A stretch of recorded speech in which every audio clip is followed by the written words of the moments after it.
আজি মই প্ৰথমবাৰ ষ্টেজত এনাউন্স কৰিছো যে মোক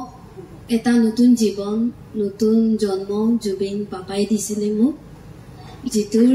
বাবে মই আজি ইয়াত হ'ব পাৰিছো ইদিনাখন ই যদি মোক উদ্ধাৰ নকৰিলে মই আজি ইয়াত নাথাকিলো হয় আপোনালোকৰ ওচৰত থিয় হয় আৰু তাৰ পিছত মোক মানে এডপ্ট কৰি নিজৰ ছোৱালী নিচিনা তাৰ লগত থাকিলে বহুত দিন থাকিলো 14 চনৰ পৰা 25th সেইটো বছৰলৈকে সেইটো বছৰ লাষ্ট জাৰ্নি আছিলে পাপাৰ ইটো বছৰে মানে লোক নাপালো মেছেজটো চলি আছিলে কিন্তু মানে ভাগ্য নহল মানে লগ পাবলে তাৰ পৰা সিংগাপুৰৰ পৰা অহা পিছত লগ ধৰিম বুলি কথা বতৰাটো হৈছিল কিন্তু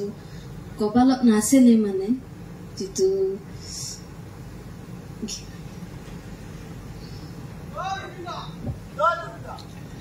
আজিকালি সেপনত থাকে আৰু এটা সেপনবাসী দায়িত্ব মৃদুলদা আছে গোটেই মানুহখিনিয়ে তেক চাব আৰু এটা জুবিন দা কোনোবা জয় জুবিন দা চিঞৰিলে চবেই চিঞৰিলে ভাল লাগিব Thank you.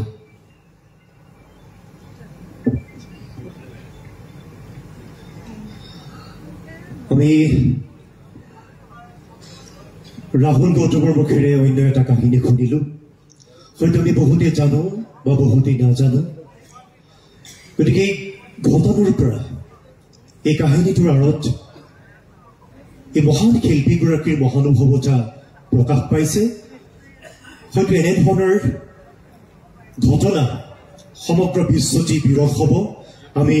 ভণ্টিগৰাকীক এই মঞ্চতে স্নেহ সম্ভাষণ জ্ঞাপন কৰিব বিচাৰিছো আৰু ৰাহুলে নিজ হাতেৰে এখনি গামোচাৰে কাজলীক সম্ভাষণ যাচিছে সকলো এটা হাত চাপৰি দিয়া এটা খুব ভাল লগা ক্ষণ